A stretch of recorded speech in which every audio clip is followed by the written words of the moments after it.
Hello friends, welcome to your own unique channel that is conceptual study platform. বন্ধুরা, নাম তো তোমরা জানোই। চলো, আজকেও একটা ভেরি ইম্পর্ট্যান্ট ভাইটাল ভিডিও নিয়ে এলাম, যেটায় সব খুঁটিনাটি বলে দেবো।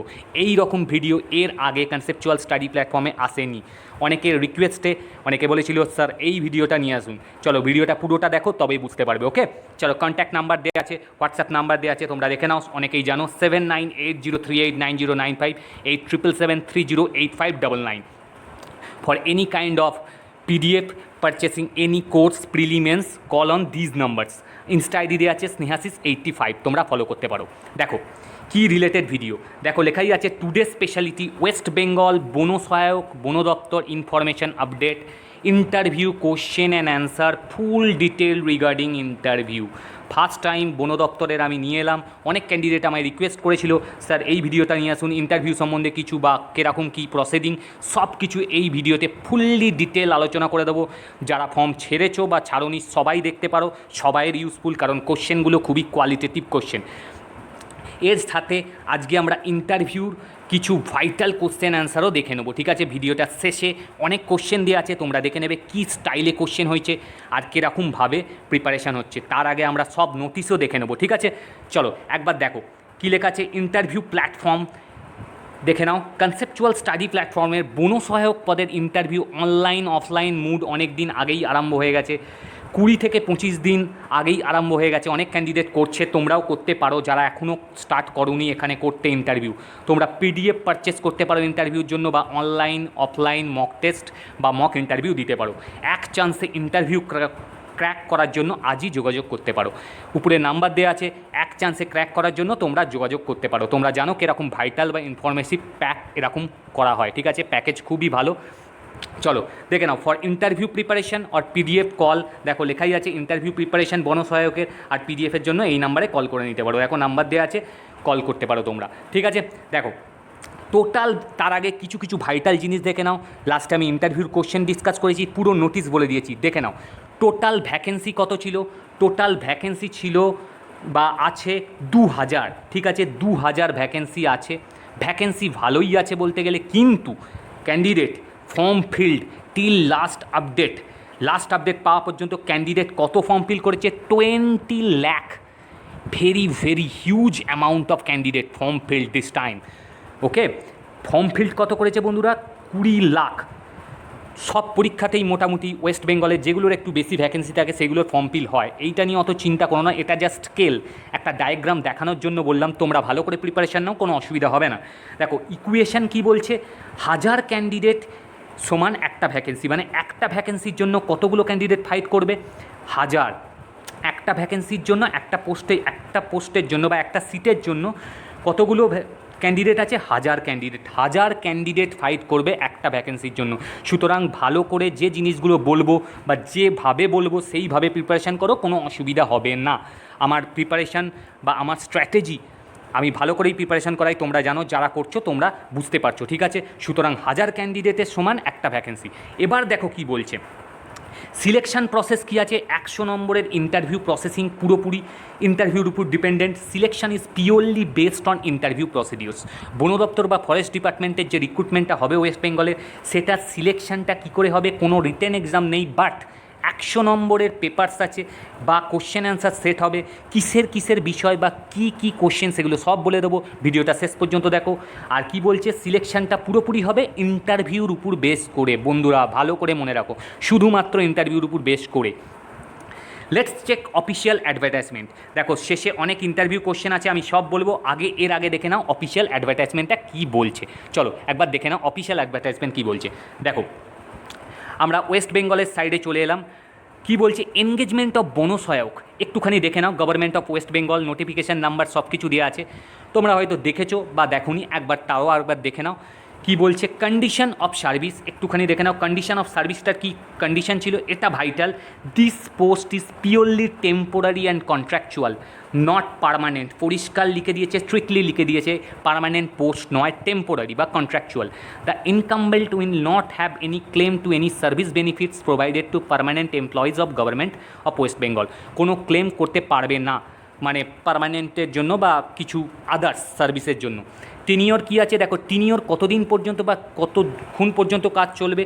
The engagement shall be for 1 year initially, প্রাথমিকভাবে 1 বছর, প্রাথমিকভাবে 1 বছর তোমাদের এনগেজমেন্ট থাকবে। The incumbent may be continue to B engaged on annual basis on recommendation of the head office of where engaged, যেখানে এনগেজড হবে সেই রেকমেন্ডেশন অনুযায়ী বা সেই অথরিটি অনুযায়ী তার কাজ হবে, কত দিন থাকবে। ন্যাচারালি প্রাথমিকভাবে কি হচ্ছে, 1 বছরের তার জয়েনিং হচ্ছে, ঠিক আছে। রেমুনারেশন স্যালারিটা কীরকম আছে দেখে নাও, ₹10,000 অনলি পার মান্থ, 10,000 টাকা স্যালারি, ঠিক আছে। নেক্সট কি, posting while the candidates engaged can be asked to work anywhere, কোথায় পোস্টিং হবে, এনিহোয়ার ইন দ্য স্টেট।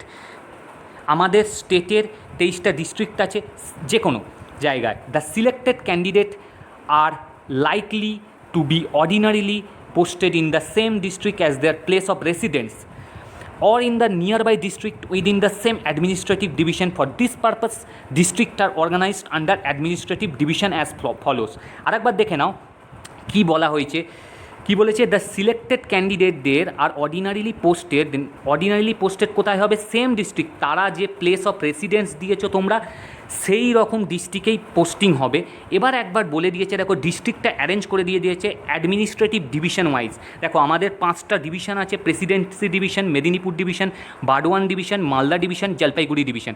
মনে করো কোনো ক্যান্ডিডেট কী করেছে, Kolkata district form fill up করেছে, ঠিক আছে, তার কিন্তু পোস্টিং অবশ্যই কলকাতায় হওয়ার কথা, কিন্তু না হলেও এই সারাউন্ডিং ডিস্ট্রিক্ট বা ডিভিশনের আন্ডারে যে ডিস্ট্রিক্টগুলো আছে বা সেইগুলোই হাওড়ায়, নদিয়ায়, নর্থ 24 পরগনায়, সাউথ 24 পরগনায় এইগুলোই হবে। মনে করো কোনো ক্যান্ডিডেট বীরভূমে ফর্ম ফিল আপ করেছে, যদি তার কাজটা বীরভূমে না হলো তাহলে পশ্চিম বর্ধমান, পূর্ব বর্ধমান, হুগলি, এইগুলো প্রাথমিকভাবে বিচার করা হবে। তারপর যদি না হয় বা তারপর সিনিয়রিটি বা বাদ বাকি সব কিছু বিচার করে অন্য জায়গায় পোস্টিং হতে পারে, ঠিক আছে। এবার দেখো, how ever the candidate must be prepared for working anywhere in the state in the এক্সিজেন্সি of the work of requirement. আমি প্রথমেই বলে দিলাম, রিকোয়ারমেন্ট দরকার পড়লে যে কোনো স্টেটের যে কোনো ডিস্ট্রিক্টে তার পোস্টিং হতে পারে, বাট এইগুলো জানার দরকার নেই, তোমরা যে পোস্টিং দিয়েছো বা যে প্রেফারেন্স দিয়েছো সেই অনুযায়ী হবে প্রাথমিকভাবে।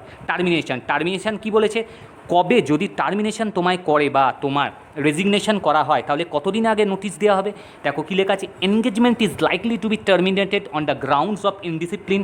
কিসের জন্য তোমার টার্মিনেট হতে পারে, হয় ইনডিসিপ্লিন, তুমি ডিসিপ্লিন মেজার ঠিকঠাক করছো না বা ডিসিপ্লিন দেখাচ্ছ না, বা মোরাল টার্পিটিউজ, করাপ্ট প্র্যাকটিসেস, তুমি কোনো দুর্নীতির সাহায্য নিচ্ছ, অর এনি ক্রিমিনাল অ্যাক্টিভিটি, কোনো ক্রিমিনাল অ্যাক্টিভিটি করছো। আর termination notice of 15 days will be given to incumbent with an appeal of period 7 days। বলছে নোটিশ দেবে 15 দিন আগে নোটিশ দেওয়া হবে, ঠিক আছে, তোমাকে যদি টার্মিনেশন করা হয় with an appeal period of 7 days। Appeal may be made in written to the circle incharge, এই হচ্ছে ব্যাপার। এবার দেখো কি বলছে, এলিজিবিলিটি তোমরা সবাই জানো, ক্লাস 8 পাস, এজ লিমিট 18 থেকে 40, এইগুলো তো তোমরা জেনেই ফর্ম ফিল আপ করেছো নিশ্চয়ই, অনেকেরই বা ম্যাক্সিমাম সবাইরই ফর্ম ফিল আপ হয়ে গেছে যারা যারা করতে চেয়েছো বা করেছো। এবার দেখো সিলেকশন প্রসেসটা কী আছে, ভেরি ভাইটাল সিলেকশন প্রসেসটা, যেটা জানার দরকার। আমি আগেও বলেছি, একটু হিন্টস দিয়েছি। All applicants will be initially screened for location of residence for the respective engagement boards. এইখানে কতগুলো এনগেজমেন্ট বোর্ডস দেখিয়ে দিয়েছে, দেখো এই নিচেই কতগুলো এনগেজমেন্ট বোর্ডস দেখিয়ে দিয়েছে, এই অনুযায়ী তোমাদের প্রাথমিকভাবে সিলেকশন হবে এই অনুযায়ী, ঠিক আছে। এবার কি বলছে দেখো, সিলেকশন কার উপর আর কি বেস্ট করবে, post screening eligible candidates will be called for evaluation cum interview by the concerned engagement boards with original documents. প্রথমে অরিজিনাল ডকুমেন্টস দেখে যাচাই হবে, তারপর কি the board will verify the original certificate of each ক্যান্ডিডেটের কী হবে, অরিজিনাল সার্টিফিকেট যাচাই করবে, যেগুলো যেমন হয় age certificate, resident proof, educational qualification and photo ID. তোমাদের যাদের নেই বা যাদের ঠিকঠাক তৈরি নেই, এগুলো তৈরি করে নেবে, ঠিক আছে। The eligible candidates shall be subject to an evaluation. আর নেক্সট ভাইটাল স্টেট কী হচ্ছে, ফাইনাল সিলেকশন কী করে হবে, subject to evaluation cum interview and personality test. আজকে আমি সেই রকমই কিছু পার্সোনালিটি টেস্টের কোশ্চেন বা ইন্টারভিউ দেখিয়ে দেবো। কোশ্চেন তোমরা এখানে করতে পারো, আমার এখানে ইন্টারভিউ স্টার্ট হয়ে গেছে, পিটি অনলাইন, অফলাইন বা পিডিএফ দিয়ে। The marking of candidate will be done on the following criteria. কেমনভাবে ইন্টারভিউর মার্কিং হবে সেটা আমি বলে দিচ্ছি, একবার দেখে নাও, ঠিক আছে। কেমনভাবে মার্কিং হবে দেখো, এই হচ্ছে তোমাদের কি আছে, একটা দুটো তিনটে চারটে পাঁচটা ক্রাইটেরিয়া আছে, এইগুলো ফুলফিল করতে হবে ইন্টারভিউর সময়, বা তোমায় জিজ্ঞেস করবে এর উপর দিয়ে তোমার কোশ্চেন হবে। ঠিক আছে, টোটাল 100 নম্বরের কোশ্চেন করা হবে মিলিয়ে জুলিয়ে। ঠিক আছে, দেখো কি থাকবে, ability to read Bengali 30 number, ability to right Bengali, এইগুলোর উপর তোমার সিলেকশন নির্ভর করছে। Ability to read English or Hindi, হয় কোনো পেপার পড়তে দিতে পারে, নয় কোনো টেন্স জিজ্ঞেস করতে পারে, নয় কি হিন্দিতে কোনো কথা বলতে দিতে পারে, নয় বেঙ্গলির সমার্থক বা বেঙ্গলির মানে বা বেঙ্গলির বিভিন্ন আইটেম সম্বন্ধে তোমায় জিজ্ঞেস করতে পারে, বা গ্রামাটিক্যাল জিনিস জিজ্ঞেস করতে পারে। পেপার তো অবশ্যই পড়তে দেবে, বা কোনো ওয়ার্ডের মানে জিজ্ঞেস করতে পারে। সব কিছু আমি ডিসকাস করে দিয়েছি, তোমরা ভালো করে দেখে নেবে।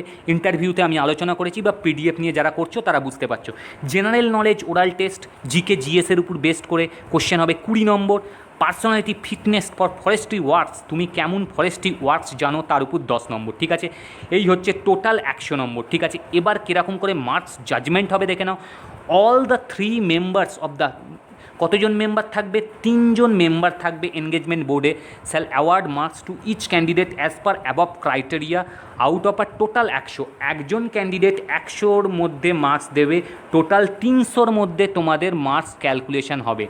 মানে কি বলছে, একজন যারা মেম্বার থাকবেন, 3 জন মেম্বার থাকবেন, একজন মেম্বার হাতে 100 করে নাম্বার থাকবে। 100 করে নাম্বারের মধ্যে এই ডিভিশনগুলো থাকবে, তার মধ্যে একজন পার্টিকুলার ক্যান্ডিডেট এর মধ্যে কত দিয়েছে 100-র মধ্যে, সেই নম্বর যোগ হবে। মনে করো একজন স্যার বা একজন অফিসার রেসপেক্টেড, তিনি 35 দিলেন 100-র মধ্যে, আর একজন দিলেন 45, আর একজন দিলেন 55। সুতরাং এই তিনটে যোগ করে তার 300-র মধ্যে নম্বর ক্যালকুলেশন হবে। ঠিক আছে, 300 আউট অফ 300 ক্যান্ডিডেট কত পেল, এইভাবে সিলেকশন হবে।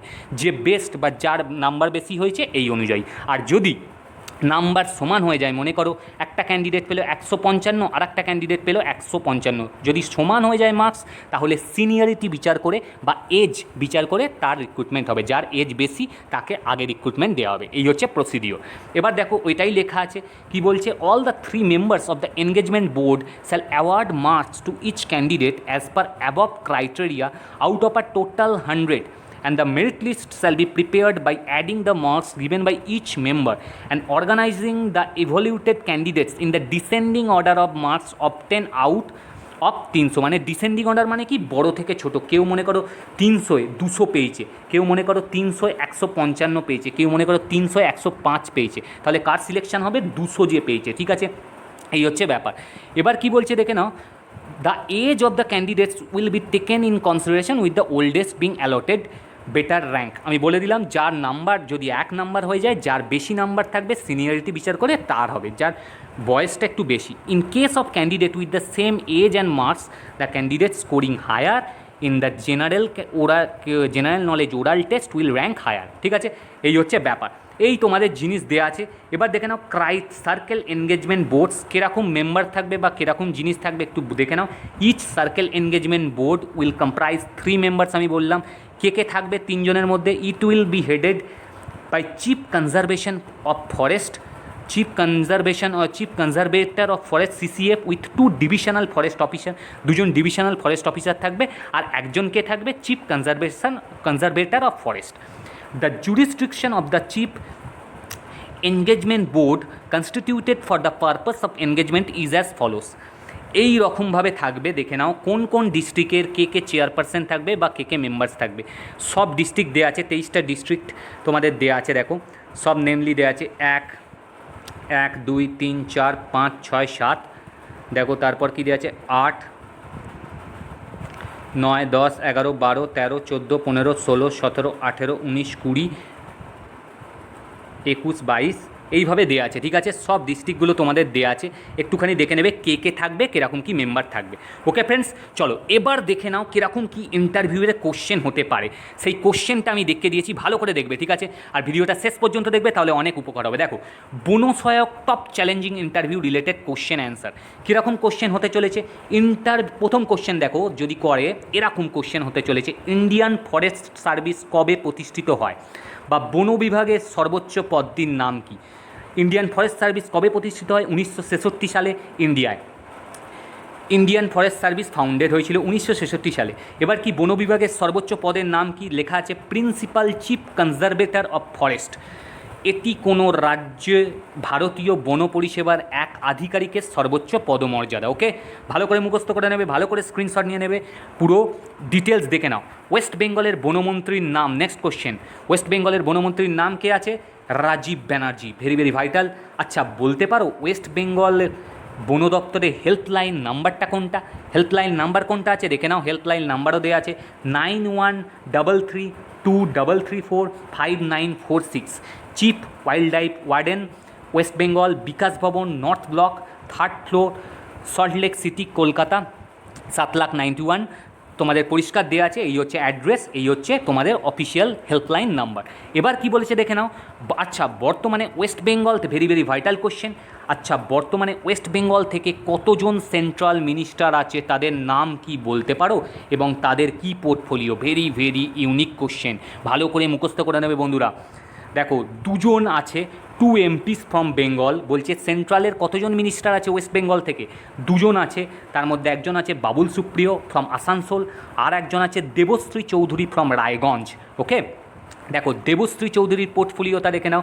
Debashree Chowdhury is an Indian politician who serves as the minister of state for women and child development in the second Modi ministry in the government, okay, of India. Next বলছে বাবুল সুপ্রিয় কি portfolio আছে? Babul Supriyo is an Indian playback singer, live performer, television host and actor and politician. He is a member of parliament from Asansol. কোথা থেকে? Asansol. In the 17th Lok Sabha and the minister of state for environment, forest and climate change in the union council of minister. চলো next question, very very vital, এটা তো সবচেয়ে বেশি important. বন সহায়কের ভূমিকা কি? মানে তোমরা যে কাজ করতে যাচ্ছ তার প্রধান রোল কি, তার প্রাইম অ্যাক্টিভিটিস কি? 3 থেকে 4টি বাক্যে বলতে হবে। কি বলছে? To assist the work of forest guard, forest গার্ডের কাজে সাহায্য করা, in all operations in progress in charge. মনে রাখবে 3 থেকে 4টি বাক্যে বলতে বলেছে বন্ধুরা। Is such as creeper cutting, plantation work, গাছপালা বসানো, ছাঁটা, জার্মিনেশন অফ স্যাপলিংস, চারা গাছ বসানো, ক্লিয়ারিং অফ ফায়ার, আগুন লেগে গেলে ফায়ার লাইন্স ঠিকঠাক করা, রিপেয়ার করা, renewal of boundary marks, and to protect helpless animals. আর কি প্রোটেক্ট করতে হবে? অ্যানিমাল যারা হেল্পলেস, অ্যান্ড ওয়াটারের বন্দোবস্ত করা ঠিকঠাক, ট্রিটিং অফ উন্ডেড অ্যানিমালস, যারা আহত হয়েছে তাদের চিকিৎসা ঠিকঠাক করা বা দেখভাল করা, to keep safe of animals and patrolling of multiple forest animal, মানে পাহারা দেয়া animals regarding extinct as well as endangered, যারা খুব আহত, মানে যারা খুব কম পরিমাণে আছে বা যারা এন্ডেঞ্জার, তাদের দেখাশোনা করা বা তাদের ঠিকঠাক প্রোটেকশন করা অ্যাকর্ডিং টু অথরিটেটিভ মেজার্স। এই হচ্ছে তোমাদের মেন ভূমিকা, এইগুলো ভালো করে মুখস্থ করে নেবে, ঠিক আছে। নেক্সট কোশ্চেন, পশ্চিমবঙ্গের ফরেস্ট রিলেটেড একটি স্কিমের নাম এবং তার অবজেক্টিভ। তোমরা ভিডিওটা দেখছো, বুঝতেই পারছো কীরকম ভাইটাল কোশ্চেন। এইরকমই ভাইটাল কোশ্চেন আমার সেট করা আছে ইন্টারভিউর জন্য পিডিএফে, যারা করছে তারা বুঝতে পারছে, তোমরাও করতে পারো। পশ্চিমবঙ্গের ফরেস্ট রিলেটেড একটি স্কিমের নাম কি আছে দেখে নাও। স্কিমের নাম কি আছে পশ্চিমবঙ্গের? সবুজশ্রী প্রকল্প। সবুজশ্রী প্রকল্প এর সম্বন্ধে একটু বলতে বলেছে। এর ট্যাগলাইন কি? একটি জন্ম একটি গাছ, ভেরি ভেরি ইম্পর্টেন্ট। এর সম্বন্ধে একটু দেখে নাও। সমসাময়িক সমাজ, গ্লোবাল ওয়ার্মিং অন্যতম প্রধান উদ্বেগের। ভবিষ্যতের প্রজন্মের সম্ভাবনাগুলি বর্তমান পরিবেশ উদ্বেগের সাথে ঘনিষ্ঠভাবে জড়িত এবং এর ফলে পৃথিবী সবুজ বর্ণের সাথে সংযুক্ত। চেতনা জাগ্রত করতে এবং তরুণ প্রজন্মের সাথে মানসিক বন্ধন তৈরি করতে সবুজশ্রী স্কিমটি 2016 থেকে 17 সালে চালু হয়েছিল। ওকে, কত সালে চালু হয়েছিল আর কী করতে চালু হয়েছিল বলে দেওয়া হলো। আর এর অবজেক্টিভ কী আছে, এর উদ্দেশ্য কী দেখে নাও। সবুজশ্রী প্রকল্পের সবুজশ্রী অ্যাচিভমেন্টের অবজেক্টিভ অফ দ্য স্কিম, প্রতি বছর 15 লাখ চারা রোপণের মাধ্যমে রাজ্যের গ্রিন কভার বাড়ানো হয়। কার মাধ্যমে? 15 লাখ চারা রোপণ করা হয়। Sabujshree achievement, very very good scheme, very very good initiative West Bengal গভর্নমেন্টের, এরকম করা উচিত। নেক্সট, আচ্ছা ভেরি ভেরি ভাইটাল কোশ্চেন, আর ভালো করে মুখস্থ করে নেবে। আচ্ছা, বন দপ্তরের কাজটা একটি অস্থায়ী চাকরি আর এর স্যালারিও খুব একটা বেশি নয়, তবে কেন তোমার এত হায়ার ডিগ্রি, এত কোয়ালিফিকেশান থাকা সত্ত্বেও এই কাজটা কেন করতে চাইছো? 2 থেকে 3টি বাক্যের মধ্যে বলো। এই কোশ্চেনটা ভাইটাল, কারণ অনেক ক্যান্ডিডেট হায়ার কোয়ালিটির ফর্ম ফিল আপ করেছে বন দপ্তরে, যারা পিএইচডি, যারা এমএ, বিএ, অনেক ক্যান্ডিডেট, ঠিক আছে। Engineering maximum candidate 20 lakh candidate, বুঝতে পারছো তো, তার মধ্যে সবাই আছে, সুতরাং কম্পিটিশানটা ভালো করে না পড়লে খুব টাফ হয়ে যাবে, ভালো করে পড়বে। ওকে, দেখো এই কোশ্চেনটার উত্তরটা কি বলবে, স্যার 2 থেকে 3টি বাক্যে মনে রাখবে, বেশি কথা বলবে না, আর বেশি কথা বলাটা নেগেটিভের দিকে চলে যাচ্ছে ইন্টারভিউ দেওয়ার সময়। কি বলবে, স্যার বা ম্যাডাম যিনি উপস্থিত থাকবে সম্বোধন করে বলবে, অবশ্যই আমি আরও ভালো কাজ করতে পারবো বা আমি আরও ভালো কাজ পেতে পারি, কিন্তু প্রাণীদের সেবা শুশ্রূষা করা বা গাছ লাগানো এটা আমার একটা প্যাশন বা হবি। আমি নেচারের জন্য স্পেশালি আরও ভালো কিছু কাজ করতে চাই, তাই এই ফরেস্ট ডিপার্টমেন্টের অধীনে কাজ করে তাদের জন্য আরও কিছু করতে চাই, যাতে করে তারা মানে প্রাণীদের কথা বলা হচ্ছে বা উদ্ভিদদের কথা, আরও ভালোভাবে বাঁচতে পারে বা আরও বেড়ে উঠতে পারে। প্রাণীদের সেবা শুশ্রূষা বা প্রাণীদের জন্য কিছু করতে পারলে আমি মন থেকে শান্তি পাই, তাই আমি যতটা সম্ভব রাস্তার অবলা জন্তু জানোয়ারদের খাবার দিয়ে তাদের কষ্ট মেটাবার চেষ্টা করি। আবার কোনো জন্তু জানোয়ারের যদি আঘাত পায় তাদের বাড়িতে নিয়ে আসি বা ওই স্থানে কিছু দিয়ে তাদের যন্ত্রণা লাঘবের বা উপশমের বা কমানোর চেষ্টা করি। বারবারই আমি, এটা খুব ইম্পর্টেন্ট লাইন, বারবারই আমি পেটা অর্থাৎ people for ethical treatment of animals সদস্যদের জন্য গর্ব অনুভব করি, তাদের এই মহৎ কাজের জন্য। ভেরি ভেরি ভাইটাল অ্যান্সার, তোমরা মুখস্থ করে নাও। আর তোমাদের জন্য একটা তোমরা মেসেজে বা কমেন্ট সেকশানে আমায় বলবে, who is the brand ambassador of PETA in India is concerned. আর পেটা কত সালে এস্টাবলিশড হয়েছিল, people for the ethical treatment of animals. Okay, চলো, এই ছিল কোশ্চেন। কনসেপচুয়াল স্টাডি প্ল্যাটফর্মের এরকম বেস্ট ইন্টারভিউ চ্যালেঞ্জিং প্রশ্ন উত্তরের পিডিএফটা আজই কল করে সংগ্রহ করে নাও। এই রকমই পিডিএফ প্রস্তুত আছে, তোমরা সংগ্রহ করে নাও। কল নাম্বার দেওয়া আছে 7980389095। কলিং টাইম 10টা থেকে 6টা। Best wishes from conceptual study platform. আর একবার বলে দিই বন্ধুরা, ইন্টারভিউ কিন্তু খুব বেশি দেরি হবে না, এটা দরকার আছে ভ্যাকেন্সি ফুলফিল করার জন্য, খুব তাড়াতাড়ি ইন্টারভিউ হবে, সুতরাং তোমরা ভালো করে প্রিপারেশান নাও। গুড উইশেস, বেস্ট লাক, ঘরে থেকে ভালো করে প্রিপারেশান নাও। আর নাম্বার তো দেওয়াই আছে, তোমরা জানো, কল করে নিতে পারো ইন্টারভিউ প্রিপারেশানের জন্য। Good wishes, thank you.